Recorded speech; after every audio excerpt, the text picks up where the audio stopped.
Welcome to the film podcast that nobody is listening to. I am Brodey. And I'm David. What's up, everyone? I'm Bryce. Happy to be here. Bryce, it's nice that you're the fourth guest on this prestigious, well-known, popular podcast that gets zero views. And once again, the best one. What do you mean once again? What is this, like a Christopher Nolan film? Are we back in time? Yes. No, because Maria said it last time, and then Lawrence had also said it in his episode. To be fair, though, it's not a high bar. It's not a high bar to reach. Damn. Except it's true this time. So, Damn. You're in the presence of greatness. Recognize it, please. Yeah. So, we all saw a horror film in 2022, and it's the best horror film, the only good horror film of 2022, and it's called X. And it's phenomenal. It's pretty good. It's a banger. It's very good, now. Bryce. Put very in front of that good, damn it.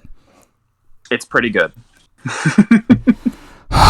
Okay, what are your thoughts on it overall, my friend? I had a fun time with it overall. That's what she said. God damn it. Please. No, I had a really fun time with it overall. It was kind of awkward, honestly, in my theater because I found a lot of it funny and nobody fucking laughed at anything. That's weird. It was weird. I laughed a lot. I thought so much of it was funny. I laughed so much. Yeah, like I don't know if people were just brain dead today or something, but it was a weird Spoilers for X. Like that old people sex scene, like the villain sex scene was super funny. Oh, that was awesome. That was so great. It was so good. So awkward and tense because she's trying to get out from under the bed too. It's like, oh my god. Such an awkward situation, but it's so funny. It's great. The actual horror of the movie is very good too. There's a lot of good suspense. The gore is a lot of fun too. Like that first kill with that guy with the glass. What's his name? RJ. I think. Yeah. Letterbox boy. Yeah. That was super bloody. The effects work looked great. And the lights on the van when it splattered blood and it was red. Oh, that was so cool. Oh my god. It was awesome. It's nice when movies have style. You know? Yeah. Not like Scream or anything like that. No, the new Scream is so awesome. We're not talking about that shit, bro. We're talking about something good, okay? No, so not that good. Bryce, continue. I thought all of the... Sorry.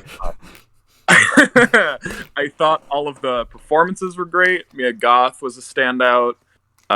Jenna Ortega was good. Kid Cudi was pretty awesome. I'd never seen him in a movie before. Hung like a horse. He was good, dude. He was. That shot was awesome, by the way. Which one? Told he was in Don't Look Up, but that movie was so bad I don't remember. No, the shot when he was like talking to the old dude and he was naked and we saw like a silhouette of his horse. Dick. That was fucking hilarious. Yeah, giant schlong. Yeah, that was so funny. He was so likable. I will say there were some people behind me who snickered at that. It's like, yeah, of course you would. Literally. I mean, dick jokes are funny. So we talked about it before we started recording, but this. Ty West shot the fuck out of this movie. Yes, he did. The alligator crocodile scene with Mia Goth. Oh, so well done. So cinema. Yeah, I felt sick. Yeah, I felt pretty safe in the hands of Ty West just from the opening shot. I mean, like just that zoom out from the barn and those two cop cars from the side come into view and like just the way that the first car comes in and gets out, and then you start to see the bodies, and that was really cool. And I was like, "Ooh." Let me be honest. I didn't like that because that already gave me a pre-assumption of what's going to happen. I kind of like it when we see it as it happens, and not like, "Oh, here's the aftermath." I mean, sometimes it works in movies, but this case, I was like, "Oh, like I really didn't want to see. I wanted to just see it as it happened and not right ahead, you know." But it didn't deter my overall experience. Yeah, I kind of agree. It was one of those things where I don't think it particularly needed to happen, but its existence doesn't really bother me. It's just like, it's there. It happened. I'm being a hypocrite because in my own script, sorry to be this guy, in the intro, it takes place at the end. So I'm being kind of a hypocrite. But in this case, in this film, I was like, oh, man. I mean, imagine in Halloween, the original, the first shot is Michael Myers on the ground and Loomis like he looks down, he looks up, and he's gone, and then it cuts to the beginning. How fucking that'd be awful. It'd be awful. That'd be horrible. That's a horrible example too. That's the one I thought of. But like in this case, I'm like, well, now I know about someone's there in the doorway, and it didn't overall deter my experience. Again, like I said, it still was a banger of a movie. Yeah, you know what? You hated it? 9 out of 10 for me. Sorry, I didn't want to say it's. I just want to let people know I loved it, even though my first thing I said about it was something I didn't like about it, but I still loved it. Sorry, continue. Yeah, you know what I guess I don't really like that about that beginning too is just like because they go down into the basement or the cellar or whatever, and then they see the thing, and they're like, "Oh my god!" and then they cut away from it. Oh yeah, I forgot about that. When I actually saw what it was, like it was fucked up, but I was like, "That was it." It was just some dude with his dick hanging out. Just a naked I thought it'd be dude. a lot more. Yeah. David, what are your thoughts? Did you guys catch when Kid Cudi went to go drink something in the middle of the night, and on the carton that he's drinking out of, there are 2 people missing? I did not see that. I did not see that. Because I caught that and I was like, huh.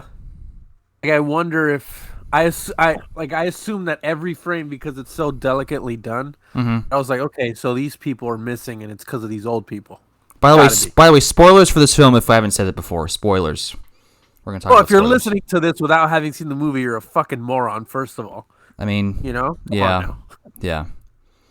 Let me just say real quick, what I loved about this film especially was the characters. In horror films, there's always a few characters I'm like, oh, you just suck. But in every character in this film, even the villains, they were well developed. They were, except for the villains, likable. I loved the producer, even though he was kind of a cocky asshole. I loved the dumb blonde Bilbo, which I didn't know that was what's her name. I thought she looked like a young Edie Falco from Sopranos. I'm like, that looks just like that looks just like Edie Falco. Like that was so distracting. She was great. Kid Cudi was awesome. Jenna Ortega, all of them. Every character was really well developed. This film really took a good time to explore these characters. I loved the porn plots. I loved how sick. They do those scenes. I love that scene where Jenna Ortega's like, doesn't it bother you that, you're together, but she's fucking other people, and they explain. And then literally after that, she's like, I want to be in the movie. That took me so back. I'm like, oh shit. And then they have that scene, and then poor Letterboxd guy was like crying as his girlfriend's getting fucked by Kid Cudi. I'm like, this is incredible. Like, from the first act perspective, it's 10 out of 10 across the board. I was so impressed by the character development, by the drama. It was so good. Yeah, all of the characters are very distinct. Mm-hmm. They all have very interesting traits that, and it makes them likable, and it makes you like want to go along on the ride with them. Yeah, we care for them. Yeah, because even a movie like the OG Texas Chainsaw Massacre, which overall I like more than this, but I wouldn't even say I like the characters in that more than the ones in this. I think I like the characters in X a lot more.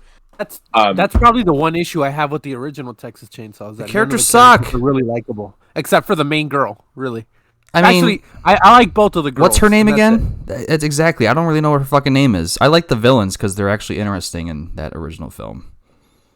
Oh yeah, the villains have a ton of personality. Oh, they're great. Yeah. That fucking wheelchair guy is so annoying. I don't really like the original, honestly. I really dug the characters, though. You're right. Like, what'd you say, the producer or whatever? Yeah. Even though he's kind of cocky, he still helps out Jenna Ortega when she's looking for her, Like they're all worth rooting for, and that's why, like, when they start dying, you're like, fuck, I don't want this to happen. I like them all. Even though his death kind of irritated me, because I'm like, the villain got lucky that he looked through those holes, because if he didn't, she wouldn't have got the kill shot. That's a horror trope I forgive, because that happened in many Friday the 13th films and any other. But even though there was a great cutback to that. Remember where she pulls out the fucking weapon and it like jump scare, and it was a really effective jump scare too. Even that was worth it though. But that was he was great likable. Edit. Yeah, editing's phenomenal in this movie. Super on point. I love the score. Like the synthy choir. Which I don't know if you noticed. I think in a way they kind of subtly call it out in the film itself, but the choir and the chants of the girls, they kind of sound like moaning. I don't know if you thought the same way. I got that. Yeah, it kind of sounded like moaning, which makes sense because the porn thing, the adult film thing. Yeah, I love I love RJ. I love that he's Letterbox, so dedicated to Letterbox. making this fucking art film. I love him. He was great. So funny. And then he gets like so mad when Jenna Ortega's like, "No, I want to do it. I want to do the scene." Which like, I no. like. The film challenges that because at the same time, I agree with both sides. Yes, it's fucked up that you want to do that, but it's also like, she wants to explore that, why. That's her choice. Like it's a really interesting topic, and my fiance and I talked about it after the movie. I'm like, listen, would I be okay with you doing that? No. Just to be honest, I wouldn't. But like, it's also unfair of him to say no because he doesn't want her to and she wants to. I loved that. I loved that the film, because it just comes out of nowhere and it's a big, good surprise. It's really good writing, really, really good writing on Ty West's case. Yeah, because it was going in the direction of she thinks, of the people that she's working with. Yeah. But instead it takes it in the opposite direction, which is like, all right, well, can I try? I did not expect that at all. This film does brilliant setups and payoffs, like the crocodile or alligator, that brilliant alligator scene where it's an above shot and that fucking that looked like a real alligator too. It was probably like a puppet following Mia Goth as it got closer with no music, like Bryce, you said earlier. And then it's so good. And then later in the film, poor Edie Falco gets fucking killed, and that was a really brutal but effective scene. I'm sorry, she looks like Edie Falco. She gets brutally killed by that fucking thing, and it was so really well made. It just, you didn't see anything, but you heard it. Oh, fuck. It was so awesome. It was such a good kill. I really felt bad for her. I'm like, damn it, she easily could have taken over that.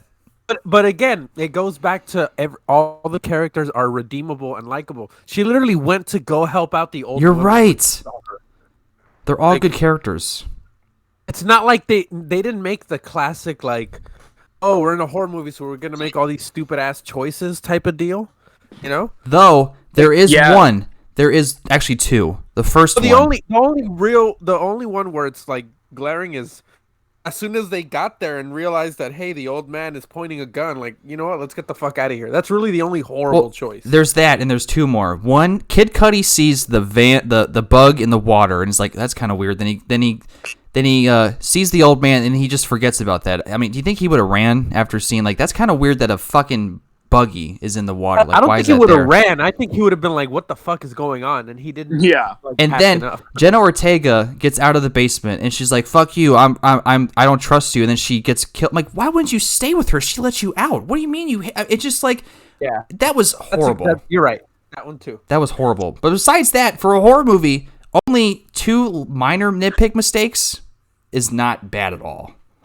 Yeah, like, you said you gave it a 9 out of 10. For me, it's an 8 out of 10 only because it's like, it doesn't reinvent the wheel. It pays homage to a lot of other horror movies in the past. Mm-hmm. And it's just, but it's so well done. Yeah. It's so well shot, so well edited. The writing's really good. You said the score's a banger, and it is, but so's the soundtrack, by the way. The soundtrack is good. Good soundtrack, yeah. I was telling this to David earlier before we started recording. I love how this film is not pornographic, despite being about these characters making, a porn film. Prude. I love how, like, the porn scenes were really funny and, like, sexual, but they weren't like, if Eli Roth was making them or something, something like just gross and you just feel nasty. Like, it felt purposeful for the story and for the film. It wasn't like over the top and kind of gross. Yeah, definitely. It was fun seeing Kid Cudi as a porn star too. He was just so good. I don't know why he was so good. It was so funny to see him in that. I got to see Kid Cudi's butt, and that was the best part of this film for me. He plays a good 70s black porn star, man. That's a legit afro, by the way. Yeah, I dug the afro. I dug the story of the really porn film too. Like, he just breaks down, he goes to this farmhouse, and this dude has two smoking hot daughters, and he bangs both of them. That's hilarious. Great porn premise. That's hilarious. Oh man. I gotta say, I don't really like what's revealed at the end, that the fucking people who are on the TV are like the family of Mia Goth's character. Yeah, it came out of nowhere. It came out of nowhere, and I much preferred I much preferred that to be more of a thematic thing, because they would use that, like the TV would be on like during certain like the divine intervention thing, right? I liked it as kind of like a playful like nod to like what was happening, like actually in the story at that point. But then when they revealed that, I'm like, oh, okay, well, whatever, I guess. That didn't really add anything, in my opinion. Let's talk about the villains for a second. I really appreciate how this film, instead of doing like a Jason-esque villain, it's two old people in makeup. And obviously they were in makeup. Those were actors in makeup. I could tell, but I loved how uncanny valley they looked. They looked fucking creepy, and I just loved how they were also developed. Like the woman, I told this to Emily in the middle, like this is sexual frustration, the movie. This woman just wants to fuck somebody so bad and no one's fucking her, so she's killing people, which is really fucking funny if you think about it, you know? Oh, yeah. Yeah, I really like them both. They were well developed. And I loved the setup again with the old guys like, I can't, I'll have a heart attack. And then Jenna Ortega jumps and he has a heart attack and dies. I thought that was hilarious. No, it was really funny. And, you know, when I initially walked out of the theater, I was like, yeah, this is solid. It was fun. I had a fun time with it. But it wasn't really like completely staying with me. Yeah. But it was one of those things where the more I let it sit with me, I was like, oh shit. And I started like making connections and stuff. Like I just love the fact that like usually in any other movie like this, like Jenna Ortega, because she's like, you know, the virgin woman archetype character, like you would think that she would be the final girl and survive, right? Yeah. But no, the final girl is Mia Goth, who's a porn star and coke addict. Cocaine, yeah. And she was great. She was wonderful. And she was great, yeah. I'm glad she lived, by the way, because I thought after she took that final hit of coke that she was gonna die or like have a heart attack or some shit. Oh, I thought so too. I was like, please don't fucking do that. That would be dumb. Let her live, and she did, and I was like, ooh, okay, cool. So my main issue with this film, I was loving it. I'm like, this is a total 10 out of 10 banger for me. When it ended, I'm like, that's it? Once Jenna Ortega died, I thought this was the start of the third act. I'm like, oh, it's going to be like a chase scene or like she's in the house and trying to escape and they're after her or something. But then she just, the fucking old bitch blasts, it flies out of the door and she breaks her hip and then Mia Goth leaves and that's it. I'm like, that's it? I wanted more from that ending. I wanted more. You know, I thought it just kind of rushed and ended. I mean, obviously they're old. They can't have a chase scene, but you know, like that, like a third act, like intense, like it could have added more. I just wanted more. You know why that was the case though? Why? The movie is longer than you think. It's like an hour 45. Right. It's just so good. It flies by, and you don't even realize. Oh shit! You know, I've been watching this shit for almost 2 hours. Yeah, but it just felt underwhelming. I'm like, that's it. Really? I don't know. I thought it was fine. I like the ending. You know. I mean, I like the ending. I like the ending overall. I just wish there was more in between. I wish we got more of like intense buildup of like, you know, she's hiding it in the old bitch knows where everything is and she's like taunting her and like, you know, they have a big like, because the whole film they have this weird relationship where the old bitch, I'm sorry I'm calling her that, the old bitch wants to be Mia Goth and Mia Goth's obviously freaked out by her, and there could have been a really good like she's hiding and the woman's like, you know, just like at the end where she was calling her a whore and stuff, but like that and more, and then we get this kind of final showdown, but like we kind of just, it kind of fucked itself over and she gets blasted out of the door, which was really funny, and she gets her head run over. I'm like, that's it? Really? I didn't really feel that way, especially because like I feel like, I mean, at that point, like how much longer can you have like these fucking elderly people like as villains, you know? I get. I just wanted more. I don't know. That's what she said. Okay. I can see what you mean though. I could see how maybe they could have integrated like a kind of cat and mouse thing through the house. That would have been cool to see. Like, I get that, yeah. You know, one thing that when I was watching it, I was like, you know, I wonder how hard the studio had to push for this to be an R rating. Because when they're filming, like, the actual porn shit, I'm like, they're really close to showing something. Well, that's just like, have you not seen the original Friday? I mean, not the original, the 2009 Friday the 13th? That is a porno, dude. That is a porno as a film. That shows way more than this movie does. First of all. No, that movie shows way more than this one does. And this movie talks about porn. That's fair. Don't get me wrong. I enjoyed it. I enjoyed all the, you know, titties and everything. That was all good. Yeah. I just didn't expect. I did too, by the way. I'm sorry.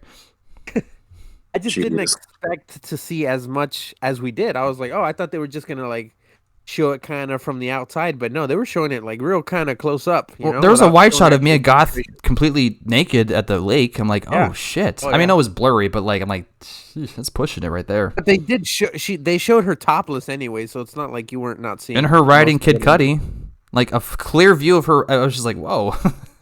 With the old bitch watching.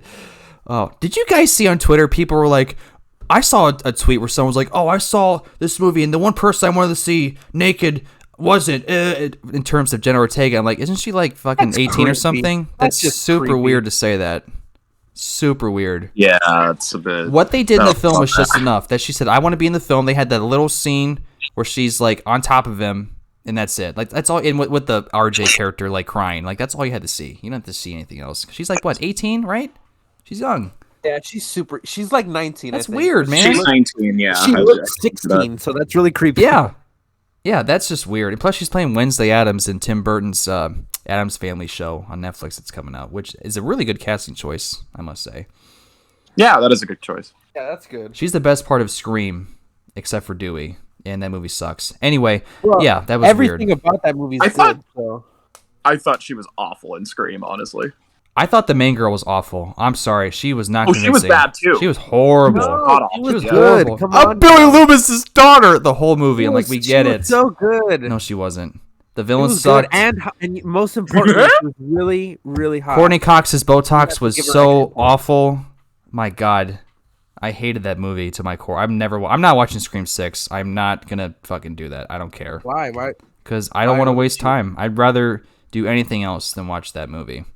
Also, they're bringing back the same directors, and no. Listen, I don't blame them. I blame the writer. That is a good movie, man. The writers of Scream 6 deserve to be stoned to death. They did an awful job, dude. Awful. Get Ty West to make Scream. I would see a Ty West Scream movie any day. I would absolutely. He knows what horror is. He took horror tropes in X and flipped them. I love that scene where RJ is pissed off. He's crying. He's like, fuck this. I'm out of here. He takes the keys and he goes to the van. He leaves. Instead of a stupid trope where they cut out the tires, they take the keys. It's a reasonable explanation to why the keys are gone and why the van. Like, I just loved how the tropes, like, no one was stupid, like we talked about earlier. I loved how the characters were actually smart and made good decisions, and the script was actually good. Yeah, for sure. To me, the movie felt like a mix between like Texas Chainsaw, Scream, and Boogie Nights. I definitely got Boogie Nights vibes in the beginning where she's like, I'm a fucking superstar. I get a Cabin in the Woods vibe to it where it's kind of self-aware, you know? Yeah. Yeah. Yeah, I guess you said it with Scream. That is true. So obviously Scream is like the most self-aware movie ever. Don't they say it's not a horror movie or something? Did someone say that in this movie? I remember a line like that. No, isn't it the opposite? The sheriff at the end, what does he say? What's his last line in the movie? This isn't a fucking horror movie. Yeah, he's like, if I had to take a guess, they filmed some one fucked up horror picture. Something like that. Good line. It's a sick ass line. It's a great line, yeah. Yeah. Fun time. I like that. No, I just loved it. I loved how we got a fresh homage, whatever, to a 70s Grimehouse slasher film. I just love that we have that. And it's actually good. It's not just like, oh, pretentious bullshit like Scream 6. It's actually Scream 5. It's actually good, you know? It's actually like I can gladly buy that and watch that over and over again. It's just one of those I was gonna say, what do we know? What did Mia Goth get famous off of? Because I've known about her for a long time. She was in A Cure for Wellness, which, if you guys haven't seen, is a very underrated Gore Verbinski film. I've heard it's good. Gore Verbinski, guys, listen, it is a gorgeous, weird fucking movie. It is so good. Dane DeHaan is in it, and he's actually good, so I would definitely recommend it. Same with Jason Isaac. Is that his fucking name? Jason Isaac? Is that it? He's the villain. Oh hell yeah, cool. I love him. Oh, it's a really good film. And Mia Goth was in Suspiria and High Life. Yep. High Life is phenomenal. Good. I haven't seen High Life. I don't know what else she's been in, but she is so attractive for someone with no eyebrows. You know what I'm saying? Like, I'm not trying to be mean, but like when you see someone with no eyebrows, you look like an alien. But her, I'm just like, wow, how do you pull off the no eyebrow look? That's impressive, man. Jesus. No, I'm not trying to be a dick or whatever, but like, you know what I'm saying? I know. Bryce. He's right about this. Let him speak. Like, it's just funny that's the way you word it. she's just a good actress with no eyebrows. It's weird to see someone with no eyebrows being attractive. It's crazy. Yeah, she's gorgeous. She was great. I really liked all the characters. I recognized the producer guy. What the fuck is his name? Hold on. I thought I did too. Yeah, He looked like the Wilson brother. Not fucking Owen. What's the other one's name? Luke. He looks like Luke Wilson. No, he doesn't. I don't know about Luke Wilson. I thought he does. But he doesn't look familiar. Hold on. He looks like an older brunette version of Glenn Powell to me. Who the fuck is Glenn Powell? You know who Glenn Powell is? Come No. on now. Everybody wants some. Come on now. I didn't see that. Martin Henderson is his name, and he's in The Ring. He's in The Ring. That's how I knew him from. He's the Oh, okay, yeah. which The Ring really? is The a last banger, one to guys. die? Wait, listen. Yeah, The Ring's a banger, right? Can we all agree to that? Yes. Yeah. Yes. Okay, I love The Ring. I think The Ring is so fucking underrated. It's not funny. It is That movie scared the fuck out of creepy, me when I was a kid. creepy Yeah. as hell. Gore Verbinski again, by the way. Gore Verbinski. Yeah. He's the shit. Has one of my favorite horror endings. That shit is so Oh haunting. my god. And Naomi Watts too. It's amazing, yeah. She's awesome. I do have one problem with that film, and I hate that I have this issue, but that horse scene on the boat is so unnecessary. It's like, ugh, why is this in the movie? Why? It's just like CGI horse on this boat, and it freaks out. It's just like it looks ugly. I don't like it, but movie's still a banger. You know what I was going to say, though, is about Brittany Snow. Edie Falco. She has not aged in like 20 years. She was in Prom Night, the shitty remake of Prom Night, which I've seen. No, I've seen her in movies since like 2003. That we're going on 20 years, and she's like, yeah, she looked she's good. barely like 36. I'm like, dude, she looks exactly the same. Well, I didn't know that was her because Emily's like, she's the girl in Pitch Perfect. I'm like, well, I didn't see Pitch Perfect. I thought she was Edie Falco. I'm like, what the fuck? I remember her in The Pacifier with Vin Diesel. Yeah. Great right. movie. That's a good movie. I don't care what anyone says. That's a good movie. I like that Yeah, one. that's a good movie. Vin Diesel. Family. Now, what else about X? I just loved that crocodile shot alligator was so impressive. It was so impressive. I just love the overhead shot. Like you guys said earlier, this movie is well shot to a T. Beautifully shot. Yeah. Very well That's shot. the thing is that I think Bryce said it earlier too with the editing. It's like that like triple take thing that it does. It's so cool. It's so. Again, Bryce, you said you've seen it in another movie, right? I've never seen it before. What, you mean like what the opening shot did? No. The triple take like editing thing that they do where they cut between scenes. Yes. Before the Devil Knows You're Dead. Okay. Didn't he make that too? Yeah, it's really cool. What's that? Didn't Ty West make that too? No, that was Sidney Lumet. Oh my gosh, I was thinking of something else. Which I've seen that. I'm stupid. That's a great movie. If you haven't seen that, David, Yeah. that has Philip Seymour Hoffman, Ethan Hawke. Who else is in that? Marissa Tomei. Yes. Oh, she's so good in that movie. That's a banger, Sidney Lumet dude. that directed it, right? Yeah. Was that his last Can't film? be that good then. That was his last. It was his last movie. Excuse me. Did you just? Are you fucking with me? I'm gonna get mad if you're being serious right now. What did he say? What? I said he blows. His movies suck. Come on now. Yeah, okay. 5 out of 5 for 12 Angry Men on Letterboxd, dumbass. All right, whatever. By the way, speaking of Lumet, you guys gotta watch Fail Safe. That movie is phenomenal. Oh, I've seen that. That's a good movie. I love that movie. It's got my That was boy, his debut, right? my boy Dan O'Hurley. He's in it. That was his debut, right? No, his debut was 12 Angry Men. Oh, that's... Fuck, I'm an idiot. Yeah. That's probably the best film debut of all time, by the way. I would argue that Halloween 3 Season of the Witch is the best film debut, but that's just me. Stop it. Get the Actually, fuck no. out of here. Bryce, I challenge you with another pick, even though that one I just said is perfect. Eraserhead by Lynch. Maybe. Eraserhead's good. The movie's too weird to me. I'm sorry. Sorry, it's too Eraserhead's intellectual for you. I'm not the... Eraserhead's good. I'm just not the biggest fan. How can you say I that love when it. you like fucking Rob Zombie's Halloween 2? Dude, Eraserhead Come is on. so good. That fucking baby is the creepiest puppet I've ever... It's a puppet, obviously, but what is it? David Lynch won't tell what it is. It looks so real. Whatever the fuck that... I think someone said it's a lamb fetus or something. It's so disturbing, and I love that movie. It's a cool-ass puppet. Stanley Kubrick screened that film when they were making The Shining to get into the Shining mood, and David Lynch thought that was super. Obviously, I'd be super honored if Stanley Kubrick said that my movie is phenomenal. Oh, for sure, yeah. That's awesome. David Lynch is one of my favorites, I think. love David Lynch. He's such a fucking blessing. Yeah, Mulholland Drive.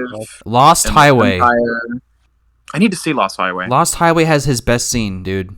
Between Bill Pullman and the Mystery Man, I'm only saying that. Don't watch it. If obviously, don't spoil yourself. Just watch the film. I think I know what scene you're talking David, about. you know what I'm talking about?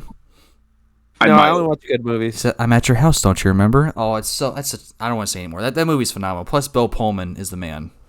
I love that guy. Bill Pullman is the man. I love him. Which that alligator scene in X reminded me of Lake Placid, which I think is a banger that no one seems to like for some reason. That movie's awesome. Lake Placid blows, dude. Oh my god, I fucking hate this guy. Wait, I'm just kidding. Wait, I think I'm the one that recommended it to you, did I not? Either you did or I've wanted to see it for years because I like Bill Pullman and people are like, it's just a Jaws ripoff, which it's not at all. No, I recommended it to you. It's not even close to. Look, I'm the biggest Jaws fan of all time, and it's not a Jaws ripoff. I don't know what people are talking about. Yes, it has a monster in it, but it has nothing to do with the plot of Jaws. Like, not even close. People are fucking stupid. It's fun. It's a phenomenal film. Bryce, watch it if you haven't seen it. I shall. Stan Winston made the croc alligator, and it's awesome. Oh, sick. It's awesome. And Bill Pullman. And Brandon Gleeson. Oliver Platt is super good in that movie. Same with Jane. What the fuck's her name? Jane Fonda? Thank you. And there's someone else. Oh, I'm sorry. No, not Jane Fonda. Bridget Fonda. Yeah, you're right. But all the characters in that film are just super well written. They clash back and forth. Just a great film. It's really funny. And Betty White. Betty White's in that too, and she's super funny. Ooh. Betty White was in that, and that movie's from 20 years ago. She was old back then. I know. Rest in peace to a legend, Betty White. She By the way, we all agree on that. It's going to sound a little fucked up, but I thought it was kind of funny that when she died, there were like 2 weeks. She was 2 weeks away from turning 100, and before she had turned 100, they were celebrating it. Yeah. Yeah, that's and way I was like, too you soon. fucking jinxed her. She jinxed herself. Why would you do that? Which, by the way, I don't care. Golden Girls is a funny fucking show, and I watch that all the time with Emily, and that show is hilarious. Good show, yeah. Super funny. Still, an actual good sitcom, not like Friends and or How I Met Your Mother. No. Hold on. Friends and How I Met Your Mother are like great, like way better, like not even close. Does How I Met Your Mother have B. Arthur and Betty White? I don't think so. No, they have good actors in it. Oh, like Courtney Botox Cox? Yeah, I don't think so. Yes. Yeah, exactly. Dude, when she entered Scream 5 with her Botox, it literally blew my TV up. I'm like, oh my god, this is just horrendous. When was the last time you had seen her? She's had work done for like almost 20 years. She looks like Pennywise the clown, but less attractive. Jesus. I'm not trying to be mean. This is an example of how Botox ruins people. Co-host that isn't a dick. Botox ruins people, guys. Don't do Botox. It makes you look horrendous. That's my rant for Botox. Sorry, Bryce. No, you're good. Friends is fine. How I Met Your Mother does suck, though. God, that movie has the worst. That shows the worst editing I've ever seen. I've watched an episode like this is giving me a headache. Yeah, no, it's not. So many cuts. It's only for like really smart people, Calm so down. I wouldn't understand you guys Calm to get down. it. Cool. Wait, Bryce, have you watched Everybody Loves Raymond? I don't. Funny show, by the way. If you want to watch an actual good sitcom, that show is super funny. I don't like sitcoms, but that one is fucking hilarious to me. Fresh Prince of Bel-Air. Come on now. Okay, you know what? That's a good one. That is a good one. Fresh Prince is awesome, yeah. That's a good one. What about the remake? Wait, hold on. No, stop it. That remake. The drama. They made a drama with Fresh Prince of Bel-Air. Like, wasn't the original show kind of a drama? Like, why would you do that? No. Not really, no. No, but there was that one episode that everyone talks about where Will. Oh, yeah, where his dad shows up and then leaves him again. But that's like one episode every once in a while. That drama is enough. You don't need a whole show that's drama. Like, what is this, Euphoria? Yeah, Euphoria is a 2-pack of ass. Euphoria season 2 was ass cheeks. It's not good. It was awful. First season was good, but the second season just sucked. Sam, whatever his name is, needs to get a writing team. He needs to get a writing team, man. He's not a one-man show. You know why Breaking Bad and Better Call Saul are so good? There's a writing team. There are a team of them. There's a team of writers that work together with Vince Gilligan and Peter Gold. You know? That's why the show's good. Sam, whatever his name is, needs to get a writing team because he obviously is a fucking airhead and needs someone else to tell him that's not a good idea, bro. That's the thing. Sam Levinson's a talented director. He just needs somebody to write for him. You know who he needs to get? Rob Zombie. I want to see a Rob Zombie Euphoria season. Get the fuck out of here. Ew, absolutely not. I want to see a Rob Zombie Euphoria season right now. That'd be awesome. Hell no. I love Rob Zombie. That's my dude. Okay, but the thing is, like, the only two... I can't really say shit that much because the only two Rob Zombie films I have seen are the Halloween ones, and I don't like either of them. Bryce, so. watch The Lords of Salem. It is not a Rob Zombie film. There's barely a word of fuck in the movie. It's really, really good. I promise you. He actually tried. I plan on seeing Devil's Rejects. I plan on seeing House of a Thousand Corpses, but those are the only ones, really. Watch The Lords of Salem. It is his artsiest film, and it's phenomenal. His wife's I will actually say, good. Lords of Salem is his best movie. It's still not like great. I don't think. I think it's like to me, it's a 10 out of 10. I love it. 7. I love it. It's so fucking good. I love Rob Zombie. But I mean, let's talk about some other like modern horror movies that bang. Oh, but I was gonna say I never gave a rating to X. 7 out of 10. David, you should bump that up to an 8. I might if I see it again. I might. David, would you say 8 out of 10? Yeah, 8 out of 10. I gave it a 9. I loved it all the way through until that ending. I'm like, I wish there was more. But still, overall, it wasn't bad though. Come on. No, I gave it the highest rating. How are you gonna say that? 9 out of 10. I loved it. I loved it. Make more of these. Don't make Scream 6. Make more of the. Give Ty West money. Let him make more movies, please. Make Ty West direct Scream 6. He is a better Ari Aster. Anyway, let's move on. Oh, all right. Because Hereditary also, speaking of modern films, we'll jump right into it. Hereditary is one of those films that Film Twitter loves to jerk off to. I think it's great. Let me just say it. I love it. I love the first 2 acts. I hate the ending. The ending sucks. It is so anticlimactic. It's hilarious in the wrong ways. It's stupid. It explains things that we already know. I just was like, why did you explain everything? We understand. I gave it a 3 out of 5 because I just did not appreciate how it just ended. The third act is another one of those things where, like, I might have preferred something different, but I don't hate it. Yeah. Like, I think it makes sense, especially since it is something that when you go back and watch the film multiple times, which I have many times, it's hinted at so much, like, verbally, visually, like, so. Over the head. It does make sense. Mm-hmm. I in a way, I almost wish that they would have been a bit more ambiguous about it, because it's not. But I still enjoy it. I've seen it many times, and yeah, you know. No, like the performances, Toni Collette, the music, everything is good. Yeah. It's well made. Yeah. Listen, the scene with the telephone pole and Charlie is still one of the moments I'm like, holy shit, that is ballsy. It was awesome. Awesome. Ingrained in my brain, Awesome. you know. But such a haunting shot. Bryce, listen, when Toni Collette is on the ceiling, bashing her head on the ceiling like a fucking rapid gun, I was laughing hysterically because it was so stupid. I'm like, what? Like, you had this beautiful... It's just like Once Upon a Time in Hollywood. You had this beautiful setup, this beautiful subtle setup, then you ruin it by this fucking stupid bullshit with the ending. I hate it. I love the ending of Once Upon a Time in Hollywood. But anyway... what the fuck is wrong with you? Once Upon a Time in Hollywood is great. We're talking about Hereditary, David, and let's not get into that conversation. That is also not... Hereditary has a shit ending too, by the way. It's just expository. You are the god pagan. We are here to worship you and jerk off to you as much as we can. Don't be like Ari. Either the studio told him to do that, or he's just pretentious. Why would you do that?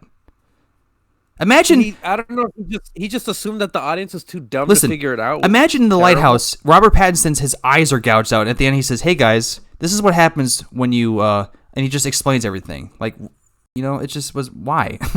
I like how you couldn't explain it because none of us know what the fuck happened. That's exactly why I stopped talking, because Robert Eggers is way better than Ari Aster. Oh, it's not even close. He is, yeah. Robert Eggers, I will watch anything he makes, even if it's about something I hate. I'll watch anything he makes. He's phenomenal. The Lighthouse and The Witch are phenomenal films all across the board. What if he made a movie about, like, behind the scenes of the new Scream movie? I'd watch it. He is obviously a talented man, not only behind the camera, but writing. His dialogue in both The Witch and The Lighthouse, which I know he co-wrote with his brother for The Lighthouse, It's just fucking incredible. It's The Witch. Yeah. The Witch is one of my favorite screenplays of all time. It's so the dialogue is my favorite part. Let me be honest. The dialogue is so fucking good. Finally, a movie that takes place in the 14th, 15th century sounds like it takes place in the 14th, 15th century. You know? Yeah. It's wonderful. Yeah. I don't say this about a lot of recent films, but The Lighthouse is pretty solidly one of my all-time favorite movies. Same. I love The Lighthouse. Pretty much perfect. I don't know what you could possibly criticize. Can you believe it's actually a movie that we saw in theaters, that it was made, that a movie studio gave him money? It really is the purest definition of, they don't make them like this anymore. You know, like literally, man. The storms behind the lighthouse were real storms. Everything was real in that movie, except for the bird was probably CGI in a little bit of scenes, but still. Yeah, they very rarely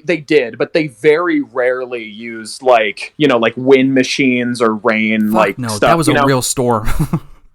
Oh my god, yeah, and the way they talk about it, they just had a miserable time making it. Dude. But I mean, so guys, which one do you prefer, The Lighthouse or The Witch? For me, it's The Lighthouse, but I still love The Witch just as much.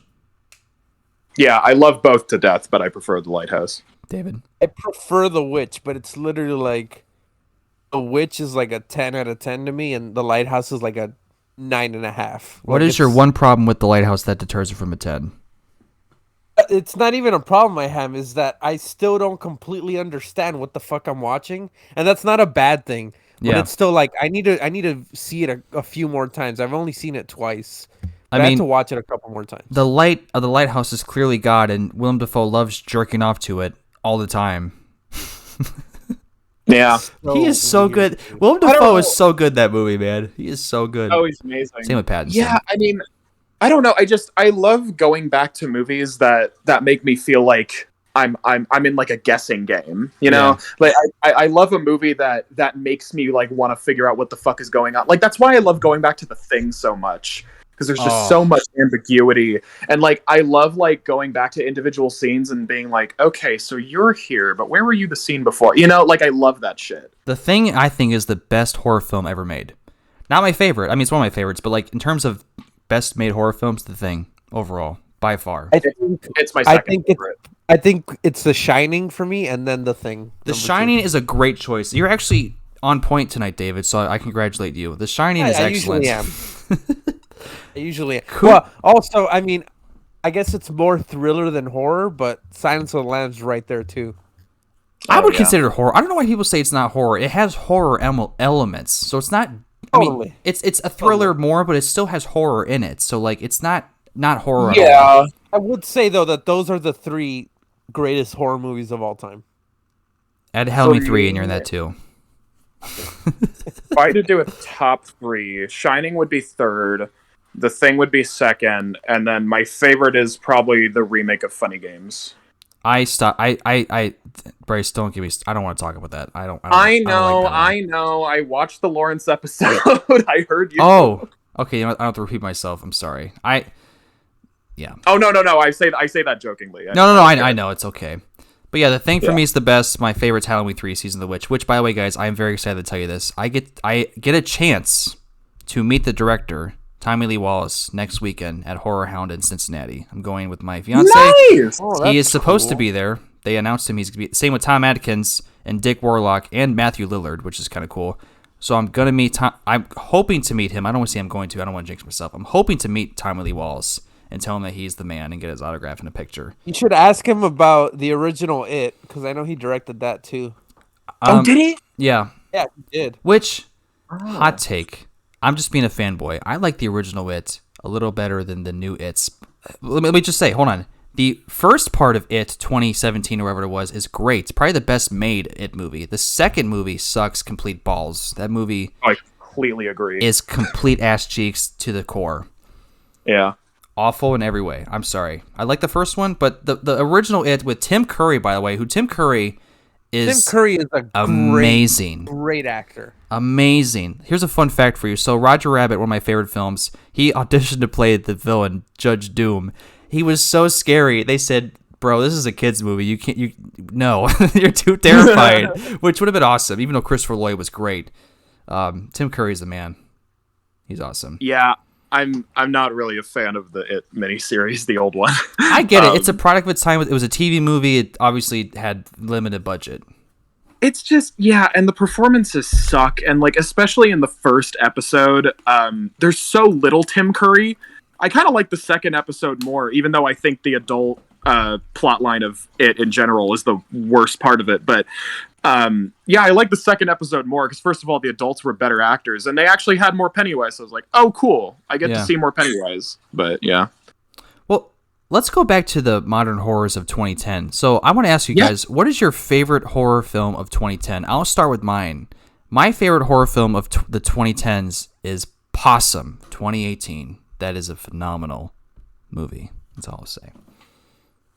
I need to see that. I've been hearing it's great. It's a good movie. I just can't call it favorite because I don't have a good time watching it, if that makes sense. Like, I think it's a really good movie.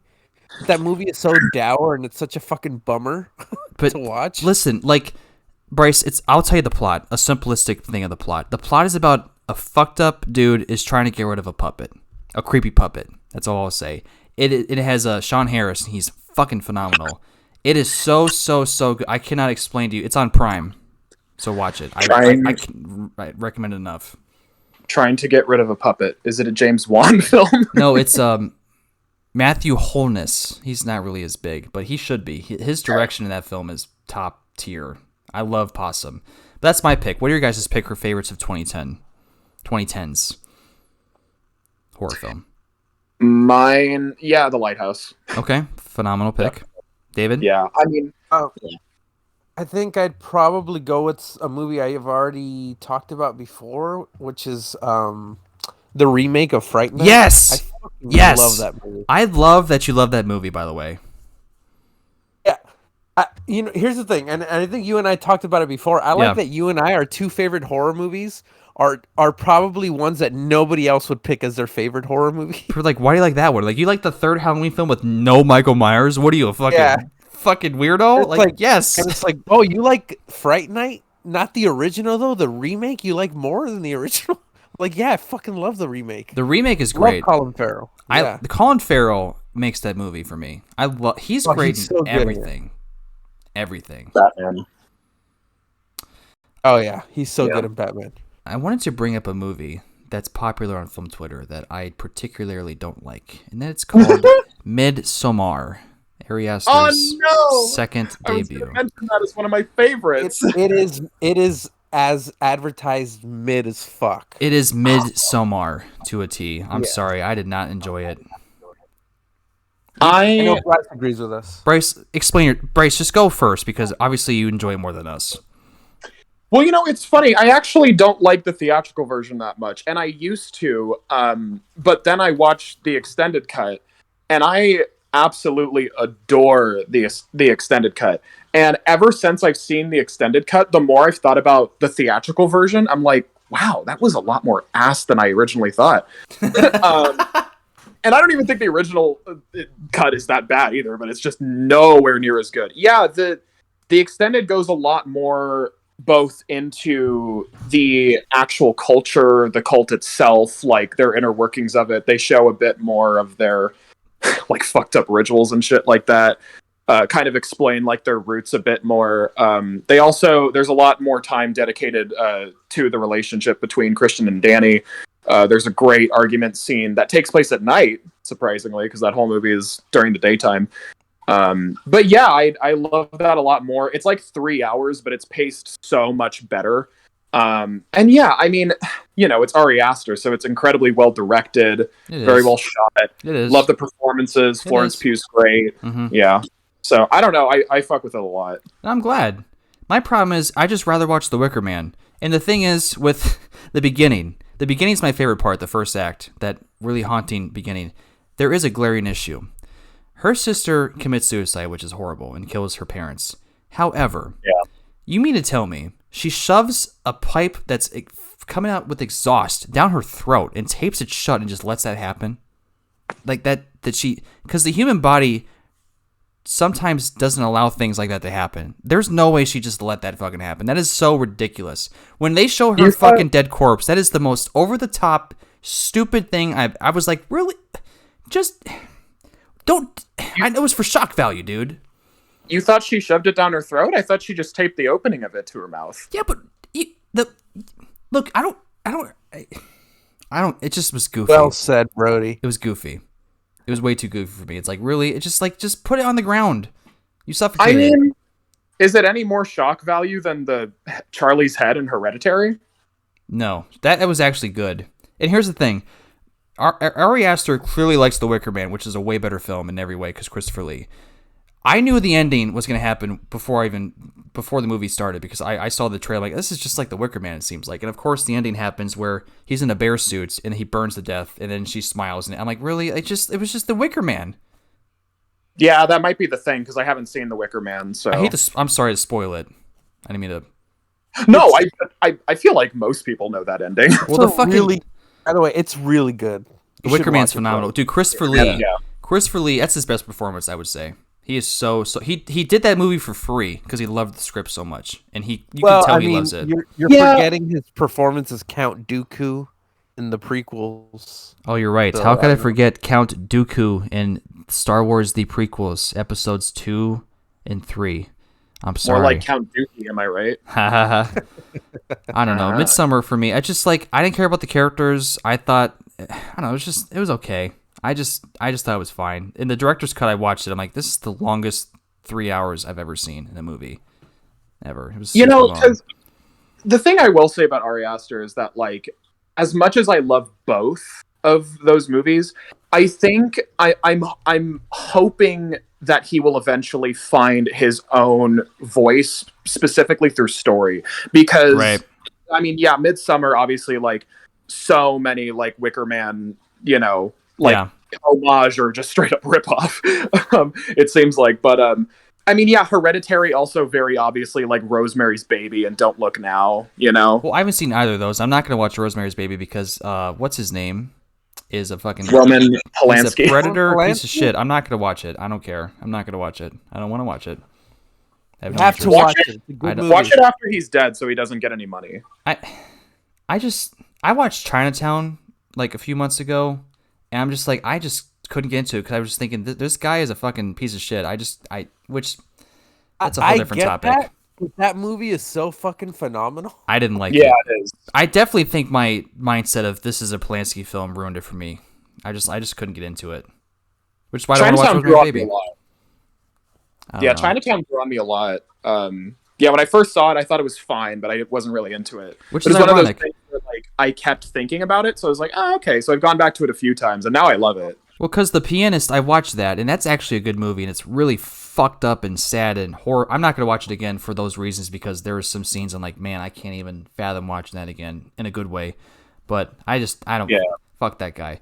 But I'm excited to see what Aster makes next with, was it Disappointment Boulevard with Joaquin and Meryl Streep? Wow, that's pretty cool.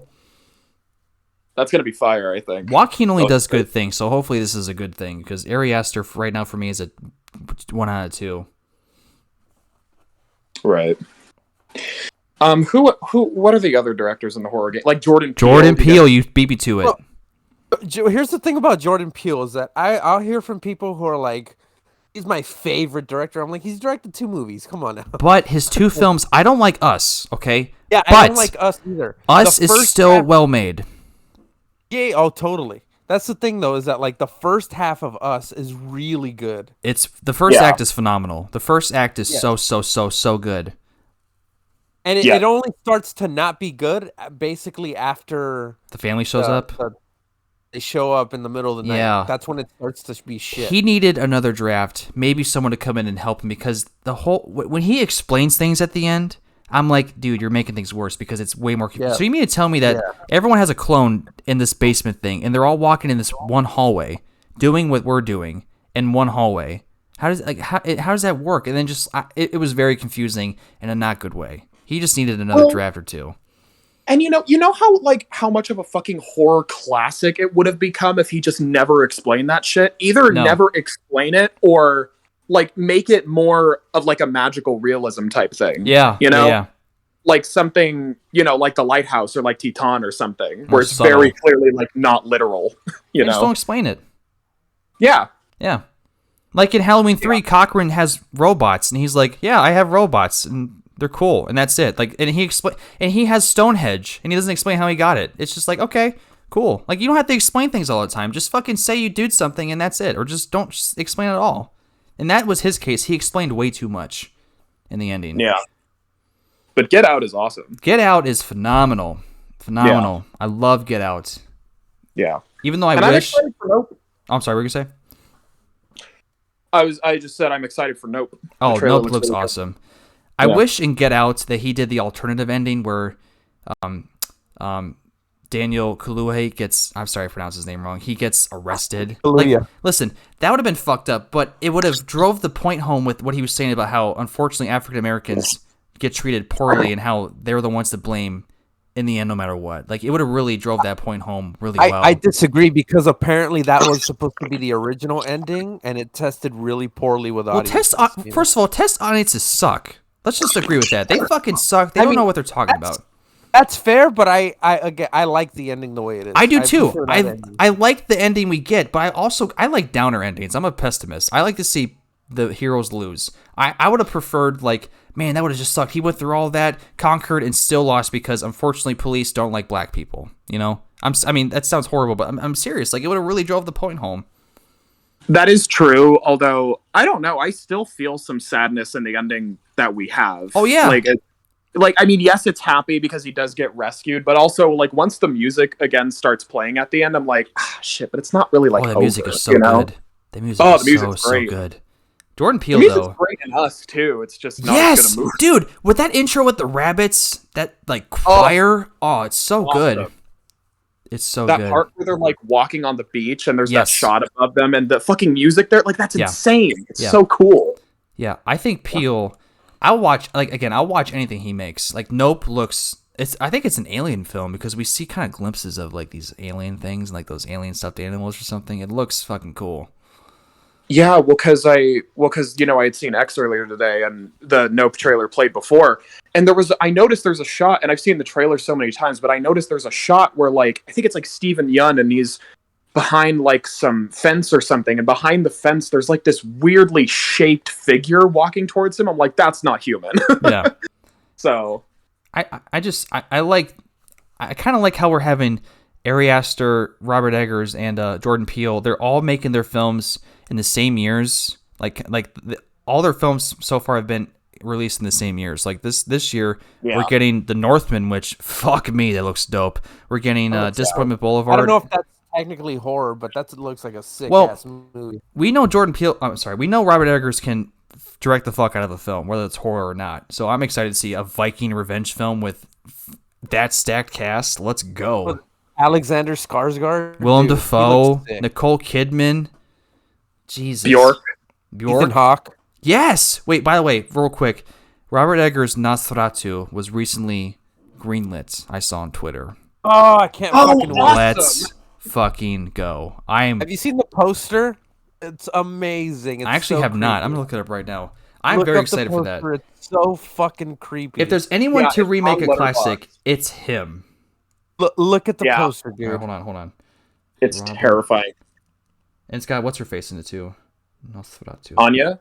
Yeah, Anya. Thank you. Yeah. A poster. Let's see. Images. Okay, I'm not seeing it. What the fuck? Is that it? Like half his body? Yeah. Like the claws? Yes. Ooh, that's cool.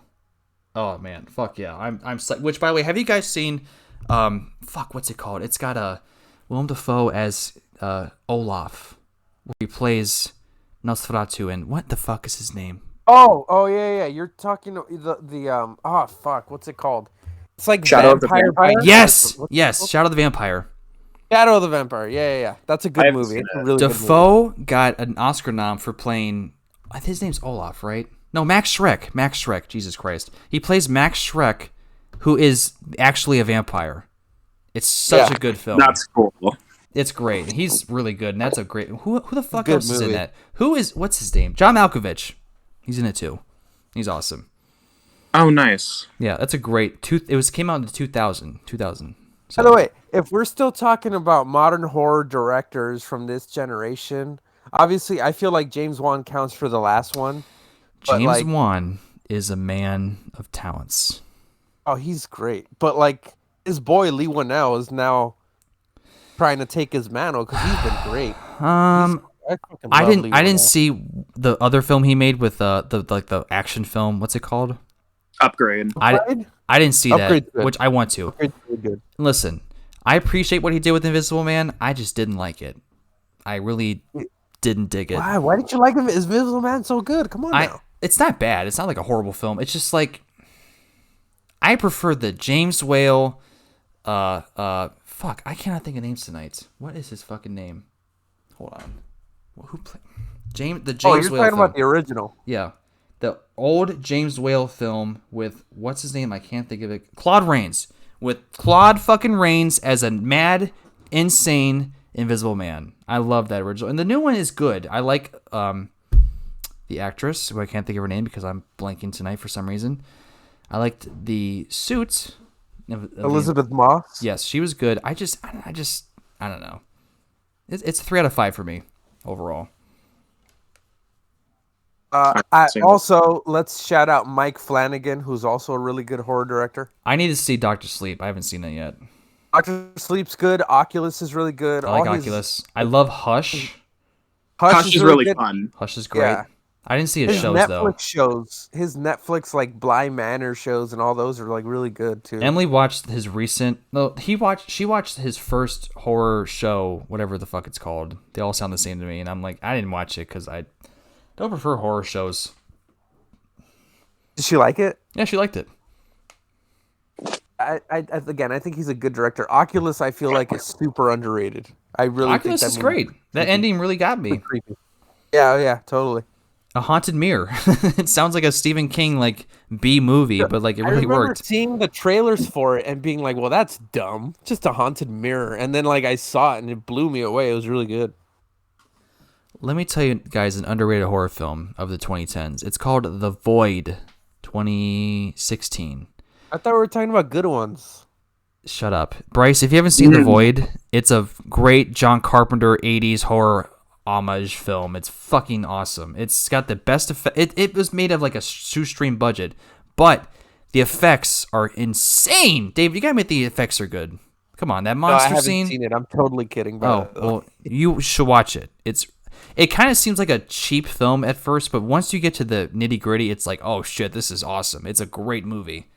That's the thing is that when you said it the other day, I thought you meant Enter the Void, which I also haven't seen, but now you're talking about Is that Gaspar Noé, whatever his name is? Gaspar Noé, yeah. Gaspar. How do you pronounce his last name? Noé. I just say no way, yeah. I thought it was No. I thought it was Gaspar No. Gaspar, no. No, but watch The Void. That's how I've always said it. Oh, that's great. I think it's no way. Speaking of Noé, I didn't like Climax. That's apparently a horror film, right? God, that movie sucks. The movie's ass. Climax blows. Yeah, that's funny. That's another one that I think is one of my favorites.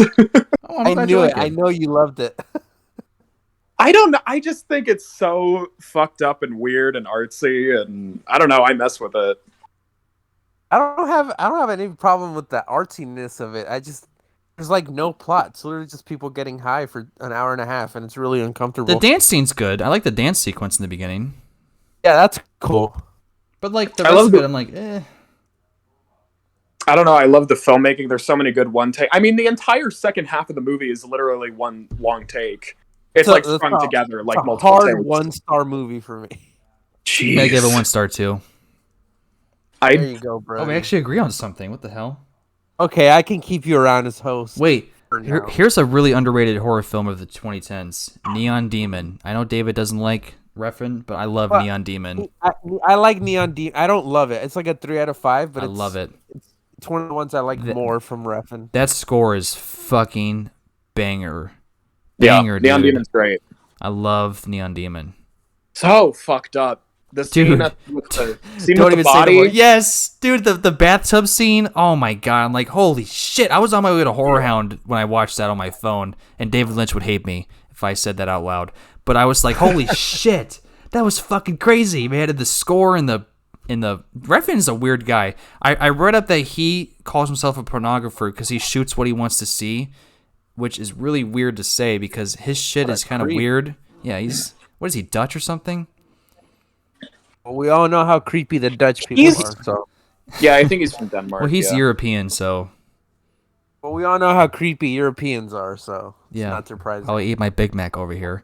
But yeah, but David Lynch would kill me. Which, by the way, speaking of Lynch, that video of him saying, it's such a travesty when you watch films on your fucking telephone. Get real. It makes me laugh every time I see it. It is so funny. I love him. My favorite. I love the what a heavy loan Einstein must have had. Yes, I was going to say! That shit makes me cry of laughter. I love Lynch. I love him. One of his greatest masterpieces is his video cooking quinoa. Oh, yeah. Shit's so incredible. I haven't seen that. I got to watch that. Cooking please quinoa. Do. Wow. So funny. Oh, well, look, I know everybody loves to shout out, like, The Conjuring and stuff, but I... Mid. But here's the thing, though, is that Conjuring, great.